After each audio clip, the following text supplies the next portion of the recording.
Hello, it's 8 o'clock. This is the UK Tonight. Coming up, shame must change sides. The words of Gisele Pelicot, which have echoed around the world and will continue to reverberate as 51 men are convicted of raping and assaulting her. Ms. Pelicot waived her right to anonymity, defiantly showing up at court in France day after day and forcing a far wider conversation about sexual assault. Tonight, we'll speak to the activist Patsy Stevenson about violence against women and girls here in the UK. Also ahead, the government announces a multi-million-pound boost for hospices facing a funding crisis, but is it going to be enough?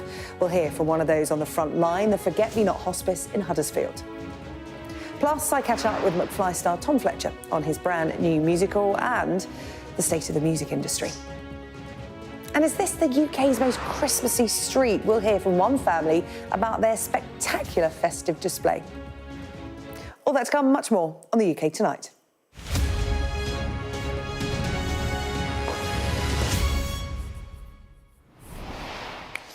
I want to talk tonight about a crime in France that is so shocking. It has reignited the conversation about violence against women and girls here in the UK and right around the world. Gisele Pelicot was drugged by her then husband for a decade and raped by dozens of men. Today, 51 men have been convicted of either rape or sexual assault. Ms. Pelicot's ex-husband was sent to prison for 20 years. Our Europe correspondent Siobhan Robbins has this report from Avignon.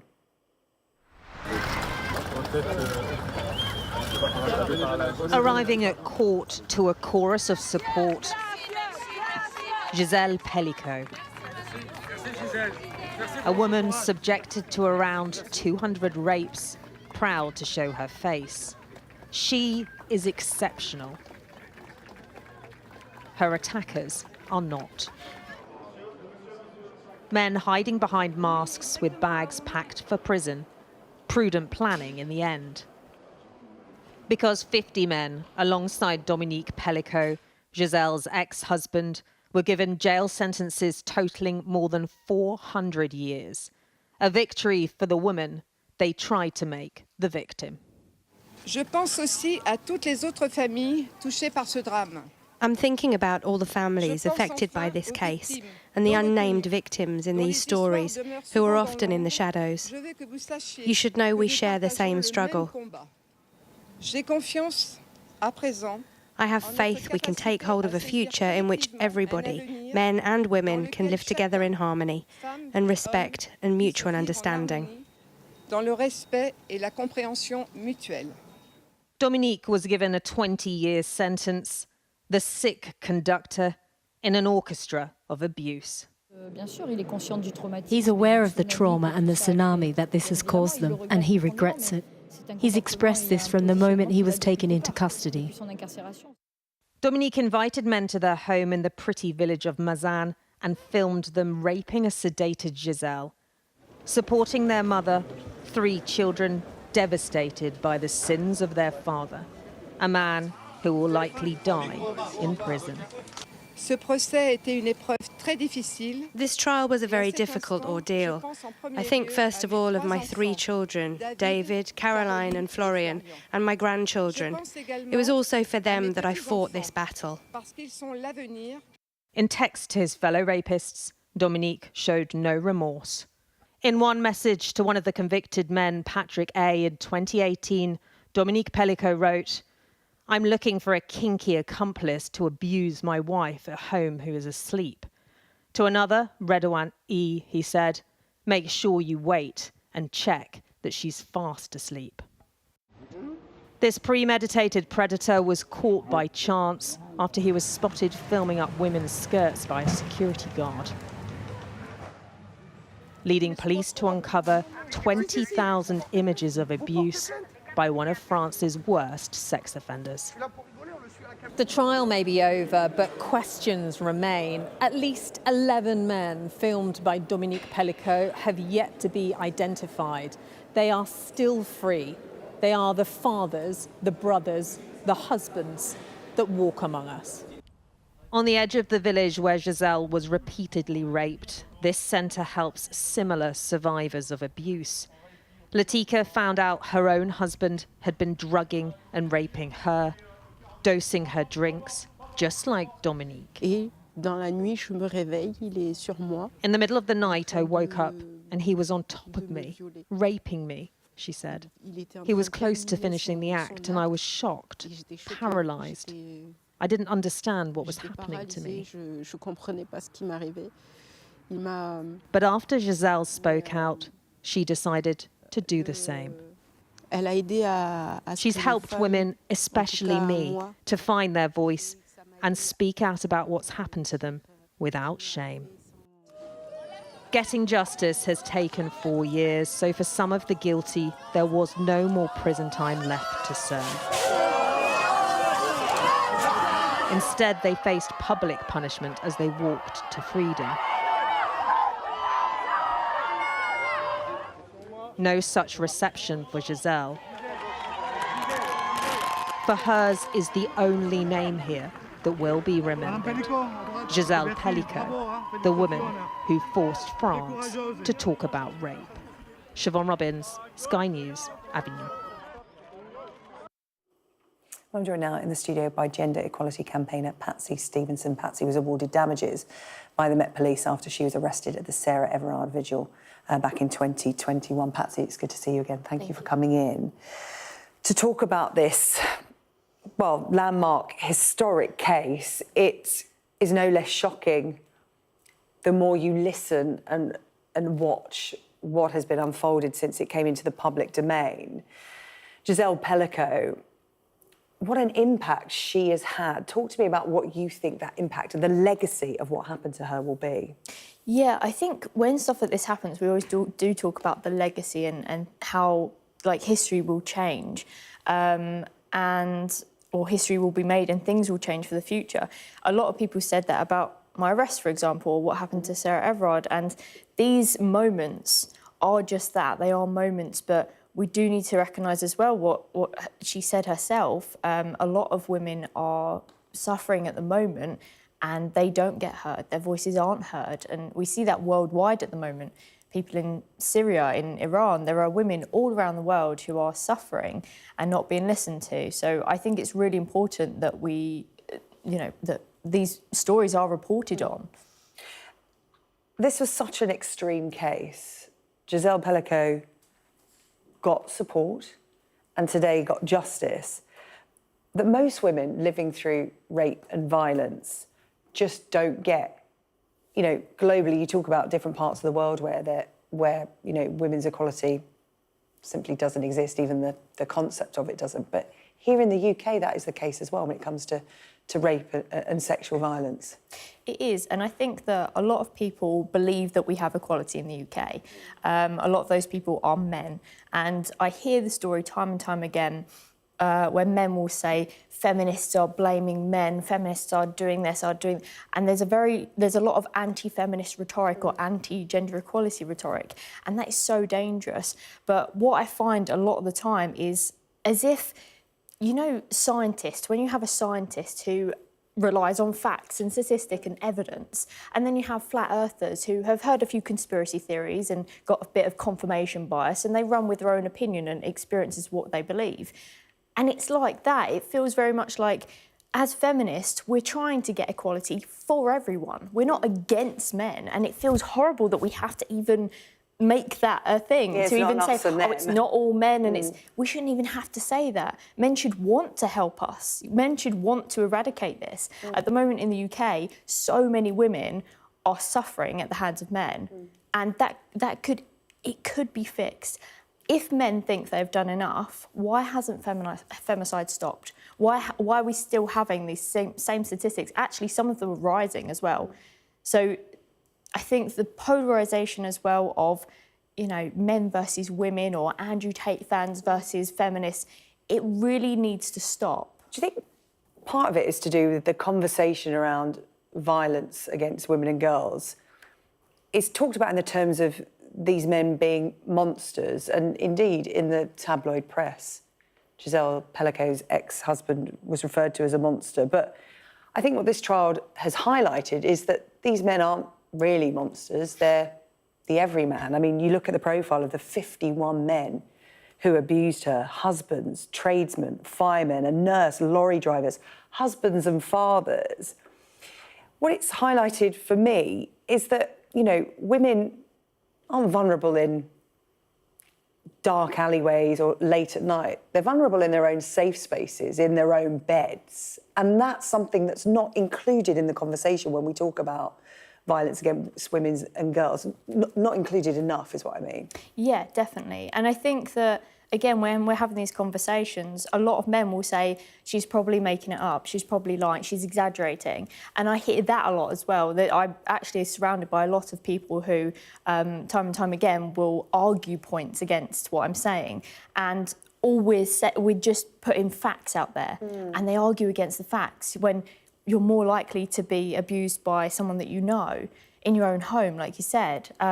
You know, when the football's on, there's so many cases where they're not a monster; they're a seemingly loving husband. Exactly, and the problem is as well that the media do need to frame the wording correctly. When we call men monsters or say, "Well, he's not a real man," he is. He's a real human being. He's a man.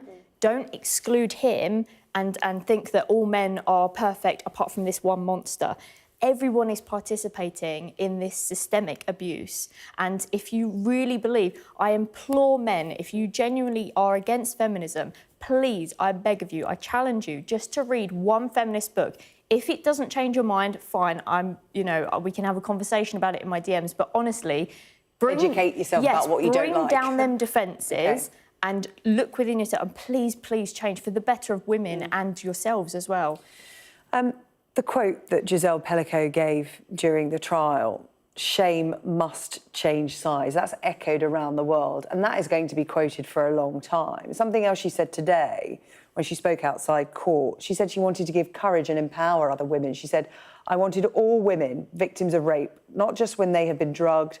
Rape exists at all levels. I want those women to say, Ms. Pelicot did it, we can do it too. And it is about that bravery, because there are so many complicated reasons why women do not come forward when they are suffering abuse. Yeah. It makes me emotional just thinking about what's happened to her. I think the courage she's shown is just unfathomable. But I think that this is something that a lot of women deal with, if not all women. And I think it's very close to being all women. I know myself, I've been assaulted so many times. I've been spat at. I've had men's hands around my throat. I've been in loads of situations where men have hurt me. And I know that that's true for a lot of women. And a lot of women don't speak up about it because when they do, they're either victim blamed or not believed. And the cycle goes on. They are shamed. Yeah. And it's just, we have no way of holding men accountable. So when men aren't held accountable, they'll keep doing it. Well, Patsy, listen, this has been an horrific case. But it has added to the conversation. It's elevated it. So men are talking about it as much as women. And let's hope that that conversation continues, right? Just as you said, it's not them and us. It's a conversation for everyone to have if we're to get anywhere near to solving what is being dubbed a national emergency here in the UK. It's far worse, of course, globally. Patsy, thank you. Always good to talk. Patsy Stevenson there. Well, what happened to Gisele Pelicot is truly horrifying, but there is hope that what she went through could be a catalyst for change, as Patsy and I were just discussing. Sky's Lucy Marley has been speaking to women in France about the case and what Ms. Pelicot means to them. Women here and women in so many places are just incredibly proud of what she's done. Thank you, you're strong, Gisele. Thank you, Gisele. Thank you. And I think that is the best conclusion for this. Thank you. Thank you for all the women, the women of the world. Well, you can see Lucy's full report in The World that follows us here at 9 o'clock tonight. You can watch it on our digital platforms as well.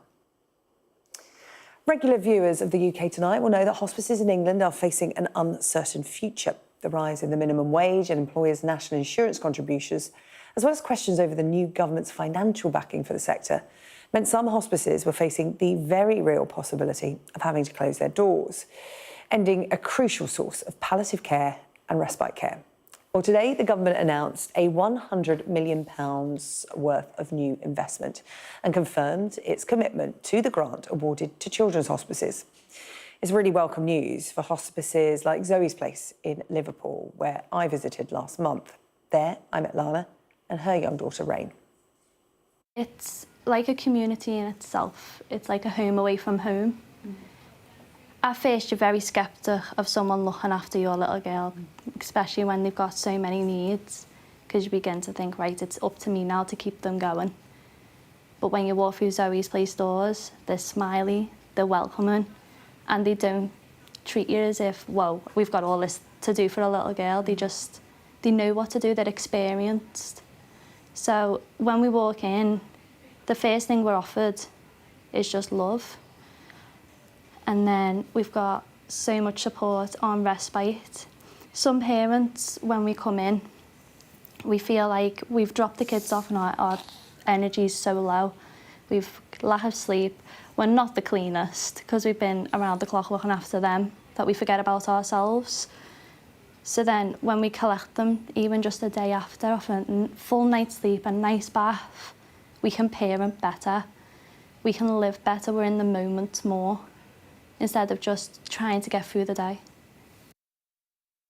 Well, to talk about this new funding, joining me in the studio tonight, Katie Reid, Head of Policy at Hospice UK, and joining us from Huddersfield tonight, Gareth Pearce, Chief Executive of Forget Me Not Children's Hospice. Good evening to you both. Katie, I'll come to you first. Before we get into the question of whether this is enough for the crisis in funding for hospices, let's concentrate on the fact that it is good news and very welcome for places like Forget Me Not and Zoe's Place.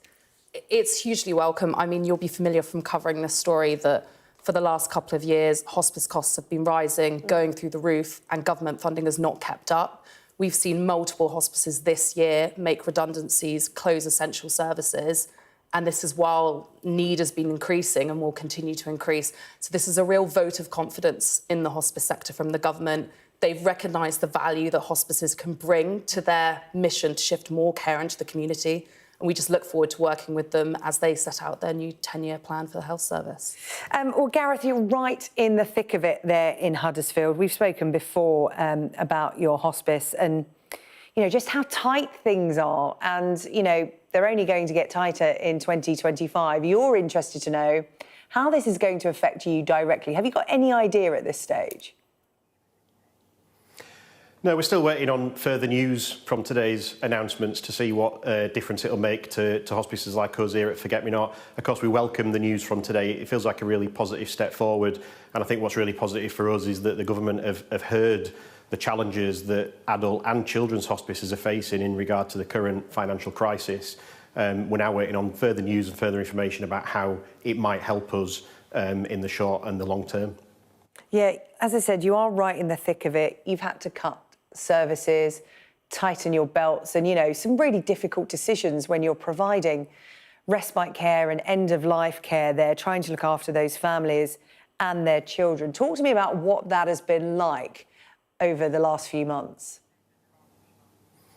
It's been really difficult. We're seeing the hardest times that we've ever faced as a children's hospice. Just a couple of weeks ago, we announced that we're facing a £1 million gap in our funding so far this year. And as a result of that, we're taking action to address that by reducing our costs to bring them down to a level that we can protect our services in the future. And we also launched an urgent appeal just a couple of weeks ago, asking our local community and the general public to support that shortfall and help us to protect vital services for children and families here in Huddersfield. So it's been a really tough few weeks for us. And that's why this news today is so welcome. It doesn't stop our current action, it doesn't stop the money that we're generating through our urgent appeal, but what it does do is hopefully start a longer journey to that more sustainable funding model that we desperately need in the future, and that's why today's news is so welcomed. Yeah, Katie, because that's been the thing, hasn't it? It's been very hand to mouth in terms of, obviously, there has been government funding, but I remember going up to Zoe's place in Liverpool and I was actually quite shocked that they were saying, oh, we still have to wait to see if we're getting that funding next year. You know, and I'm talking to them in October. It's only a few months away and they're having to plan for staff, how many children they can look after in the new year. It has been very hand to mouth. Is there hope with this that that's going to change? There'll be better planning all round so they can plan for the long term? Yeah, most definitely. I mean, I think it's really positive that in such a tight fiscal environment, the government have committed pretty much what we ask for in terms of the amount that the hospice sector needs for the stability in the short to medium term. What we'd like to see moving forward is that shift towards a long-term sustainable funding framework for the hospice sector. But we have strong confidence that this is a government that gets it and they understand the value of hospices and what they do, not just in providing essential care to children, young people and adults, but also reducing pressure on the NHS, making sure that people don't die in hospital who do not want or need to be there, and giving people the right care in the right place and giving families a good experience at end of life. Yeah, Katie, to that answer, Gareth was nodding along because it is all about long-term planning, Gareth, which hospices haven't been able to do, which, as I said, you know, I couldn't get my head around when I spoke to the staff at Zoe's place because hospices have been around a long time. They will continue to be around for as long as people need them. And given the new government's plans, they will have a bigger role to play in the future of the NHS. So it's long-term planning that really needs to be the focus here. Absolutely. We are definitely part of the solution in terms of supporting that wider health and social care system. And you've hit the nail on the head in terms of it being the most impossible task to try and plan ahead, even just next year with so many uncertainties. And that's why today, even that news about the Children's Hospice grant continuing into next year, it might only be a one-year commitment. And obviously, we're still urging the government to look at that multi-year funding model, certainly for children's hospices, but also adult hospices. But just knowing now that that grant is going to continue into next year and knowing that there's a slight increase on that funding as well does give us a little bit of certainty on one of those big uncertain things that's been looming over us for such a long time. Yeah, and Katie, as Gareth said, you know, they launched their urgent appeal just a couple of weeks ago. This news doesn't make any difference to that. Hospices need every penny they can get. Anything and everything is welcome. So for people watching at home, you know, people support their local hospices. They go into the local charity shop. They buy their Christmas cards this time of year. You know, I went into to my Hospice on the Wheel charity shop to buy some reading books. My daughter, who's just, you know, learning to read. And, you know, people go in and support. They would rather spend their money in there than the high street shops often to support their local community and their local hospice. In terms of the public fundraising, that's still going to have such an important part to play, isn't it? I mean, it's hugely important. Only about a third of hospice funding is provided by government. This is a significant boost. It's really welcome. They've recognised the value of the sector, but a significant amount of hospice funding will still be provided by charitable donations. And when you go into the shop to buy your Christmas card or some jeans, you make a real tangible difference to someone's experience at end of life and their family. And it's funny you mentioned Hospice in the Wheel. That's also my local hospice back home. Tunbridge Wells, yeah, the impact that just that one purchase might have, or that one drop of a pound coin. And you can round it up as well. The staff at the till in Tunbridge Wells, I rounded it up and they were like, yeah, and they sort of rang a bell. And it was really good because it makes you feel good to sort of do something like that this time of year. So we've still got a few shopping days left before Christmas, haven't we? Yeah, most definitely. And hospices really value that connection to their communities, that their communities support the work that they do, and then they can give back by providing those essential services. And that is a link that won't be broken. Yeah, we can do our bit, but the government need to do theirs. OK, really good to talk to you both. Thank you so much to Gareth and Katie. Katie Reid, their Head of Policy at Hospice UK, and Gareth Pearce, CEO of Forget Me Not Children's Hospice. Thank you. Now, water bills are going up by an average of £31 a year for the next 5 years. This is to help fund improvements to the country's creaking infrastructure. The news has been met with fury by campaigners, and the increase will be particularly hard to swallow for 60,000 customers of Southern Water, the area with the highest price rise, who are currently without water because of a technical fault. Here's our business correspondent, Paul Kelso. There's no good time to announce a 53% price rise, but for Southern Water, the day that 58,000 customers had their supply cut off and no choice but to queue for drinking water spoke volumes. I think it's an absolute disgrace, but that's my personal opinion. I won't swear, but this morning I just thought, what a joke. What a joke. How can they justify putting our money up when we're having these problems? Southern Water customers face the biggest increase, but everyone's bills will rise 36% on average to fund increased investment in our creaking system. I know bill increases make people angry and make people anxious. Part of my job is to engage directly with customers and their representatives. I hear those concerns firsthand and I understand them. This will be water all the way to the tree line? This will be all underwater. This is what companies say they want to do with the money. The first new reservoir in Britain for more than 30 years, being built by Portsmouth Water, but paid for by Southern's customers.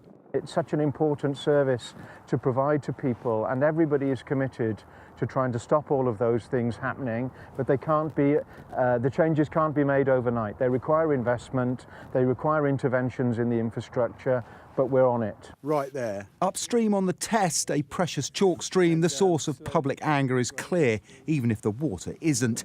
When we were kids playing in this river, we would drink the water. We must have drunk gallons of it. Would you drink it now? Oh my God, I wouldn't. We don't let our dogs in there now. Sewage routinely pours from this overflow pipe. So that is the outflow. Donny has watched it change the river he grew up on. What the water companies have done over the last 35 years is create such a toxic atmosphere of mistrust that what's going to happen to that extra money now? It's going to be paid to some shareholder on the other side of the world again. For decades, water companies and the regulator have focused on keeping bills down, but public outrage at the pollution of rivers like the Test has changed the politics and the priorities. And in our privatised system, it may also have pushed up the price of fixing it. The cost of borrowing and the return expected by investors have all gone up. That means we have all got to pay more. Water companies have 2 months to appeal and could ask for bills to go even higher. Customers might expect a system, even a tap, that works in return. Paul Kelso, Sky News. Still to come here on the UK tonight. 4 teenagers jailed for life over the murder of 2 boys killed in a case of mistaken identity. We'll hear the desperate measures shopkeepers are taking amid this shoplifting epidemic and a lack of police action. And could this be the most Christmassy street in the UK? We'll take you there live.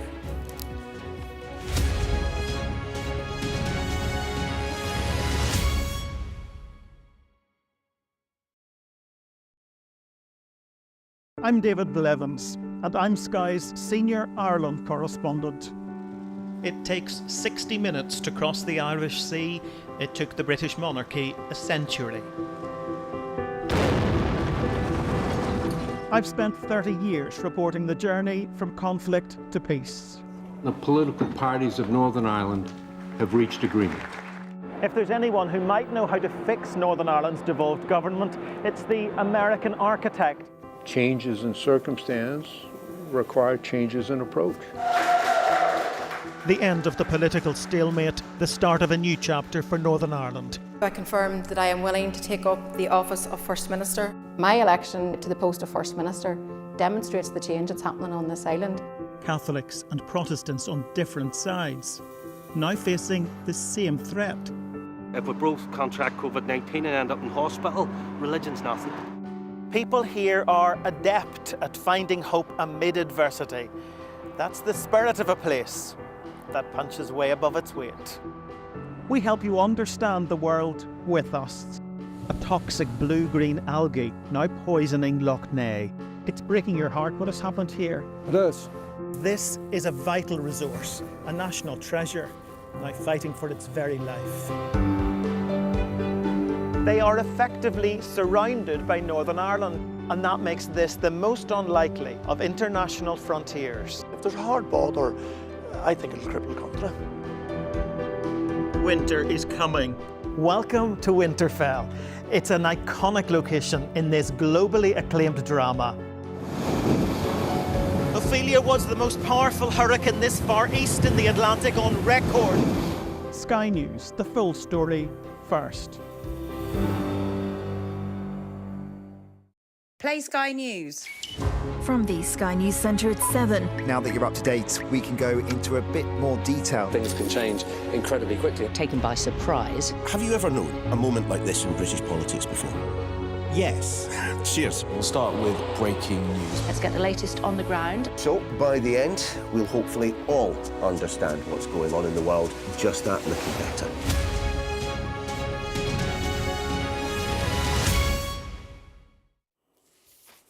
Four teenagers are starting life sentences tonight for the murder of two boys killed in a case of mistaken identity. Max Dixon and Mason Rist were stabbed to death with machetes in Bristol in January. Our West of England correspondent Dan Whitehead was at Bristol Crown Court today. Yeah, the judge described this as a brutal attack and today sentenced four teenagers to nearly 80 years in prison combined. Let me just remind you of the case. It was back in January this year when a house was attacked in Bristol in the Hartcliffe area. Rocks were thrown through windows by three males armed with machetes, and that attack at that house triggered a series of deadly events. Five defendants were driven by 45-year-old Anthony Snook in his Audi Q2 as he searched and the group searched for those responsible for that attack. It took them to the Knoll West area, an area of Bristol that has long had postcode rivalries with Hartcliffe.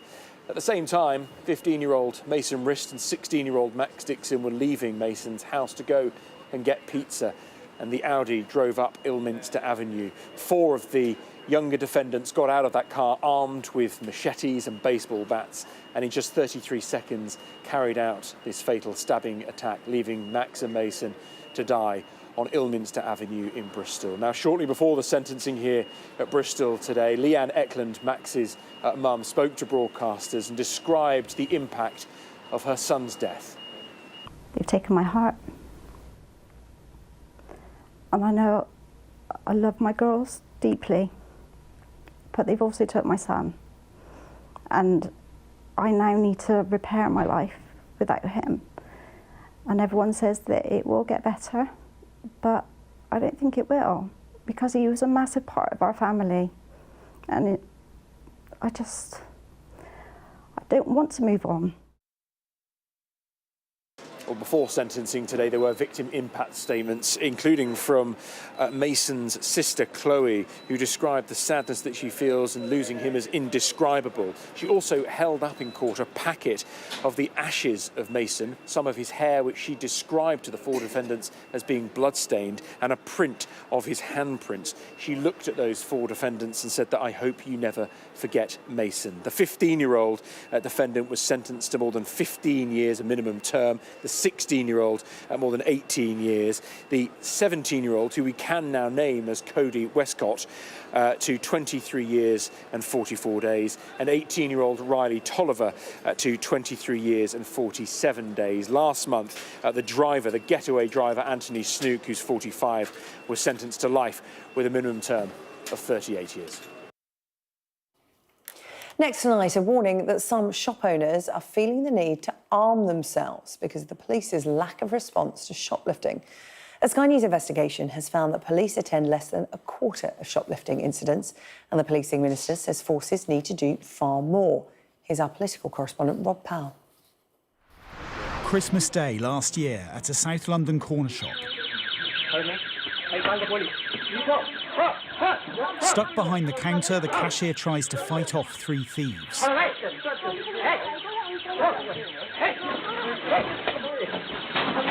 A woman pulls out scratch cards as a man holding a bottle starts grabbing spirits.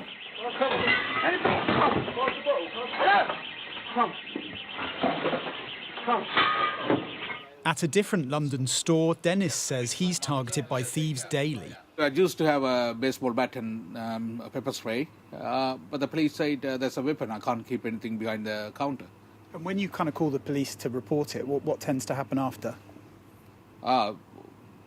They don't take seriously under certain amount. They think that's the serious case, and they don't come. Data obtained by Sky News backs up these concerns. In 2023, fewer than 1 in 4 shoplifting incidents were attended to immediately by police, based on responses from more than half of England's 39 police forces. In 2016, data from 16 forces shows an attendance rate of 52%, while in 2013, figures from 11 forces show a rate of 72%, a clear downward trend. Comparing crime data is hard because forces record it differently or don't have it in an accessible format. Some insist falling attendance rates are down to modern, more remote investigation techniques, while other forces say that officers will still attend a crime scene, maybe days after a report's been made, but only if there are credible lines of inquiry. This has become much more organised. We showed our findings to the policing minister, who blamed declining officer numbers, but also said forces should do more. Of course it concerns me, because every shop theft is a criminal offence. And I know that the police in October 23, they set up a plan for how to deal with shop theft, to say that they would attend if there was violence, if there was someone detained, or if there was a need to secure evidence. But obviously I want them to do far more than that. Norfolk Police has the highest prosecution rate for shoplifting in the country, something the force puts down to a back-to-basics approach. Bobby's on the beat, that face of people around, again, not only to deter, but also make people feel safer. Are you able to focus more on this because you maybe don't have demand in other parts of policing? I think it's more an efficiency thing, focusing our resources and making sure, as I say, the work is done beforehand so that we can deal with it as efficiently and effectively as possible. That also involves working with a CCTV unit, a vision of neighbourhood policing the government hopes to emulate with what control it does have. Rob Powell, Sky News. So let's come here on the UK Tonight, from band to books and back to the stage. I'm going to speak to Tom Fletcher about the new musical based on his creation. And we'll be hearing from Lord Coe on his plans to ban trans athletes from the Olympics.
Now, most people know Tom Fletcher as the fresh-faced singer-songwriter who burst onto the scene with McFly 20 years ago.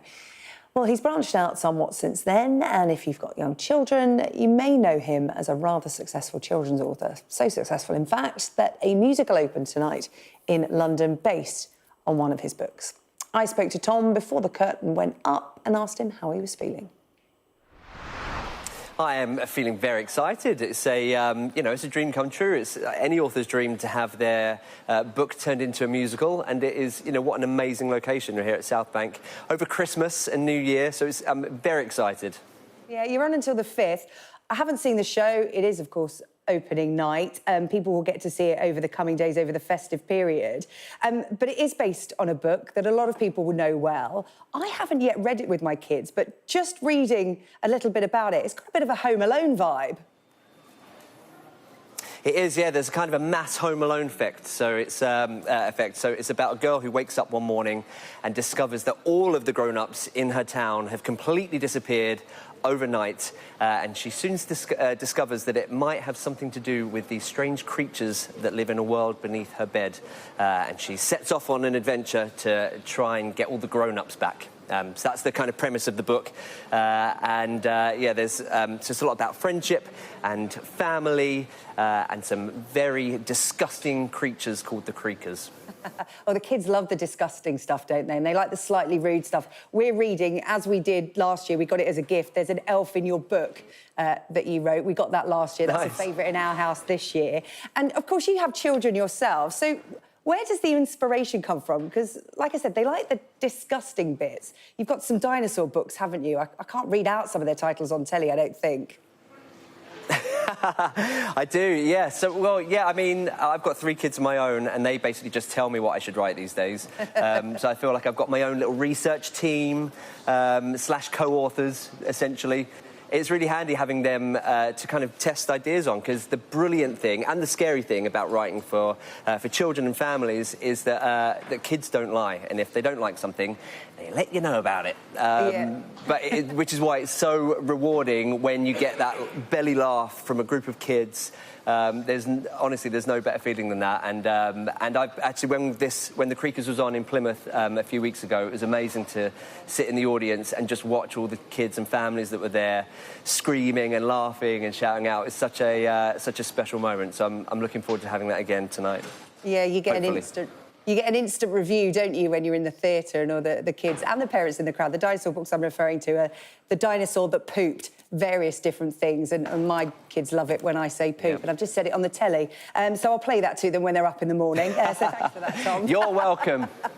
Merry Christmas, Merry Christmas. Can we just talk about music? Because, of course, you're well known for McFly. You're now, really well established as a children's author as well. You've sold over 10 million books globally. But the first love was music. And, McFly started out a couple of decades ago now and still going strong. I know you're touring next year. I know. But the music landscape has changed, and that's been a hot topic for some time, particularly because Kate Nash, who I know you will know, a singer, has talked about heading to OnlyFans to drum up money and a bit of publicity along the way for the fact that streaming services, the money that people pay to streaming services doesn't actually go to the artists, and it makes it really tough for even well-established artists like Kate Nash to tour. So the landscape's totally changed from when you boys started out. So I just wonder what you make of it at the moment and just how hard it is out there. Yeah, I mean, it is extremely challenging and it is constantly evolving. I mean, I think we were the first band on our record label at the time to not have cassettes when we first started, and we've come full circle to now releasing cassettes as a kind of nostalgic item. So, yeah, I mean, it has changed dramatically in the time that we've been a band, which is 21 years. But I think, there are lots of positives along that way as well. I think there's a lot of more opportunities for artists to not require the kind of a record deal and a record label that puts the responsibility on the artists, who are able to build fan bases on their own through, social media, and so I think there are some positives along with that as well. But yeah, I mean, we just, we're constantly trying to play catch up and just stay in touch with our fans. We're very lucky that we've had fans that have been with us for 21 years that are still with us now and want to hear us play. So we feel very lucky that they've been with us all of that time. Yeah, tell us what's coming up in 2025, because, of course, we are fast approaching Christmas, but we know that the New Year comes around a few days after that. What's the plan for you and the boys in the New Year? Oh, do you know what? It's kind of non-stop. So I've got the Creakers now. I've got the Dinosaur That Pooped. There's a show coming in February, I think, that opens. Yeah, you can come and see him poop live. And then I'm writing the music for Paddington the Musical. Yeah, I'm writing the music for Paddington the Musical at the moment as well. So yeah, lots of stuff. And then we're touring McFly versus Busted at the end of the year, next year. We're taking on the Busted Boys. So it's non-stop. But that's just the way that I like it. And I love everything that I get to do. I feel so lucky. Yeah, I'll find some time to sleep during that, hopefully, as well. Yeah, and hopefully time to sort of enjoy Christmas as well, Tom. I hope you and the Fletcher clan have a really good one, and all the best for 2025. Good to talk to you. Thank you. Thank you very much. Merry Christmas, everyone. Now, Lord Coe has been telling Sky News he would aim for a complete ban on transgender athletes in women's events at the Olympics if he is elected president of the International Olympic Committee. Under Lord Coe, World Athletics has introduced some of the toughest restrictions on transgender athletes in all of world sport. And speaking to our sports correspondent Rob Harris, Lord Coe said he'd do the same at the IOC. We would have a very clear policy that would be unambiguous, would be clear-cut, but would be co-curated with all those stakeholders that it is relevant to, the athletes, our sports scientists, the National Olympic Committees, the international federations, and they're telling me that they want to be part of that journey. What would that clear policy look like? Would it reflect the World Athletics one? Probably, and it's a policy that many international federations have now taken, including swimming. So effectively no transgender women in any women's categories at LA We've been 28. very clear in World Athletics that transgender athletes will not be competing in the female category at elite level. Coming up on the programme, is this the most Christmassy street in the UK? We'll be heading there live after the break. Now, if this were a staring contest, both would be winners. A rather bizarre face-off taking place between the heavyweights Tyson Fury and Alexander Usyk, ahead of Saturday's world title fight.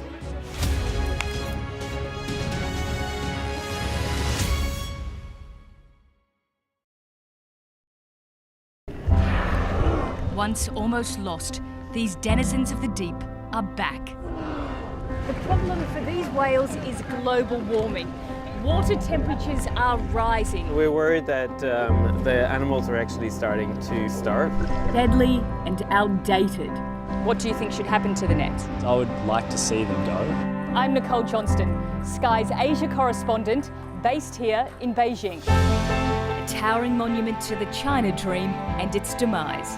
From one end of this country to the other, China is littered with real estate that's falling apart. China is facing a tsunami of the elderly. We have to work as long as health allows, otherwise, no money. China is under pressure to pay for the pensions of 500 million retirees. I've reported on a wide range of stories from around the world. Mass protests forced the president to flee. The sight of the president's private swimming pool only reinforces to Sri Lankans the great divide here between rich and poor.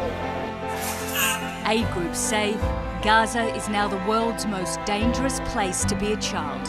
The Israeli army has raided towns and villages all over the West Bank. These tunnels run all over Gaza. The Gaza Strip is ridden with them. The referendum designed to unite the country has only deepened its divide. Sydney's floodplains underwater again. This is the third or fourth time in the 18 months that their homes have gone under. Sky News, the full story first. It may seem like a gimmicky toy, but it is part of the global race between the United States and China for new technology. This elite engineering, designed to humour and to help us. Weeknights on Sky News. This is your chance. Tell people. Welcome to the Politics Hub. A police force has apologised. If you want to find out about Grimsby, you come to the docks.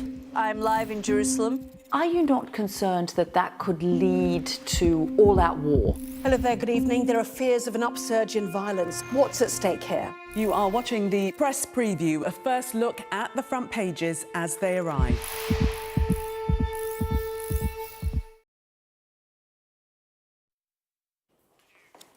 Now, where are we? Here we are. Welcome back. Coming up, we're going to take you to what could be the most Christmassy street in the UK. We're getting festive here on the UK Tonight. It's the last edition for us for 2024. Mark is here with the sport. That's going to continue over Christmas. It never stops, does it? But there was something rather bizarre that happened today. It's the build-up to Saturday's World Heavyweight title fight. Always has the potential for something unpredictable to happen, particularly when it's Fury, Usyk. And there was we're used to face-offs in boxing, aren't we? But this one went on quite a long time. Yeah, used to face-offs. It's a bit of a pre-boxing ritual, but not necessarily for this length of time. It was an intense, dramatic and fiery final press conference, so much at stake.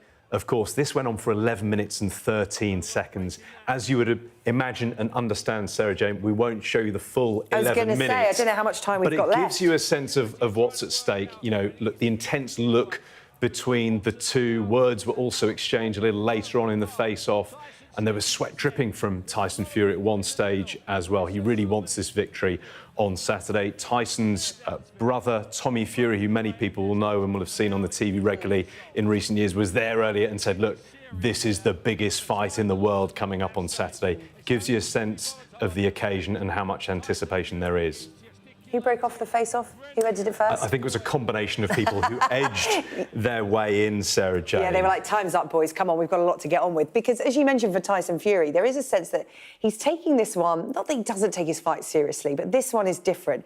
He's looking more serious and focused that time, and perhaps that 11 minutes gave us an indicator of that. He's looked really focused, hasn't he? This was the first professional defeat of his career, a landmark defeat back in May, also in Riyadh, to Usyk on that split decision. So he's had, 6-7 months to think about that, digest it, and crucially, get himself ready for this rematch. And if you look at the respective training camps, it gives you a sense of what's been happening. A 3-month training camp for Fury in Malta. During that time, he's not even spoken to his wife. He's been so focused on the job in hand in Riyadh. Likewise, for Usyk, he says, yes, look, I have spoken to my wife and children every day, but he hasn't seen them for months as well. So both these men absolutely focused on this huge World Heavyweight Championship rematch. Can't wait to see what happens. But right now, we can tell you what's happening with the rest of the sport. This Sky News Sports Bulletin is brought to you by Vitality. Getting more people more active. Live life with Vitality.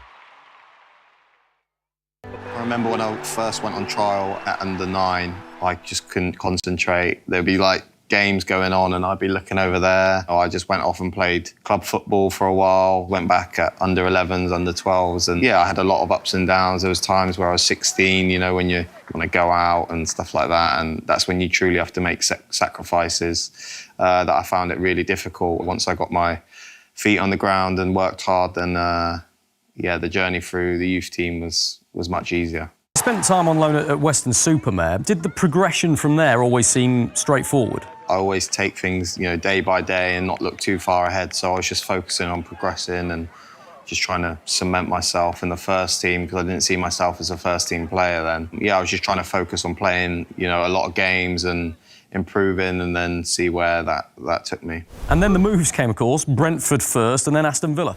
I can remember Brentford, they wanted me the season before, but they said I'd be going into the B team and I didn't want to do that, so I played another full season, got another 30, 40 games under my belt and then went to Brentford and I felt like I was in a much better position. It worked out really well. I think just appreciating the little things is what's helped me. If you can score goals and you can score goals in any league, and then I think, you know, just keep working hard and just believing in yourself because if you have that belief, then...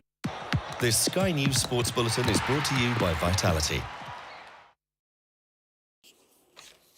Now, it's the last UK Tonight of 2024, so there's only one way to finish things off, and that is with a visit to what could be the most Christmassy street in the UK. This is Lower Morden Lane in South London, where neighbours band together to put on a display every year, which is enjoyed by visitors from miles around. They've been doing it for the last 25 years. So let's go live to the street now, and we can speak to Kerry Circuit, his partner Michelle, and children Amelia and Ethan. Good evening to you all.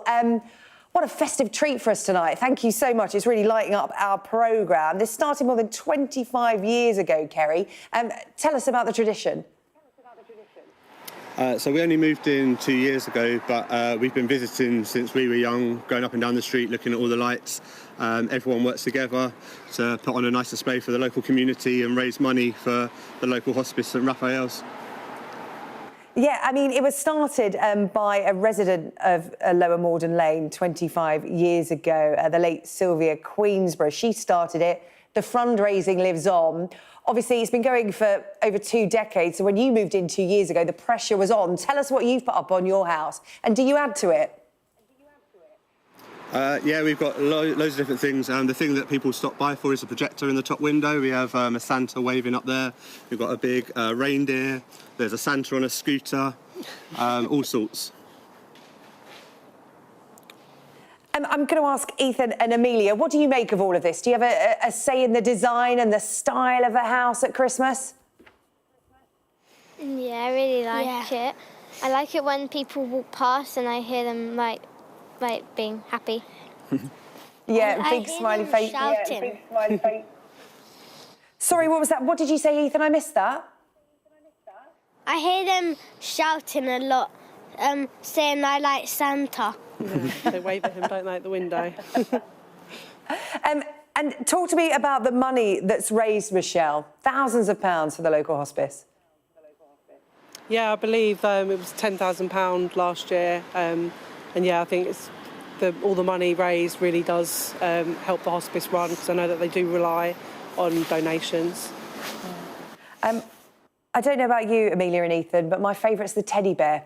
I spotted that a little earlier. You don't see many Christmas teddy bears, so that really is a unique feature on your street. What are you hoping Santa is going to stop and give you this year? He's not going to miss your house, is he? He'll see it from all the way from the North Pole. What's on the Christmas list, Amelia? Slime. Slime. Oh, I bet the parents will love that. What about you, Ethan? What's top of the list? I want football cards. Football cards and slime. I'm sure Santa can sort that out. The sleigh will be on its way. Can't miss your house, as I said. Well, Kerry Circuit, Michelle, Amelia and Ethan, Merry Christmas to you. Thank you for lighting up the end of our show. It's Merry Christmas. Merry Christmas. Merry Christmas, gang. Well, that's all for the UK Tonight for 2024. Up next, it's The World with Gillian Joseph. Merry Christmas.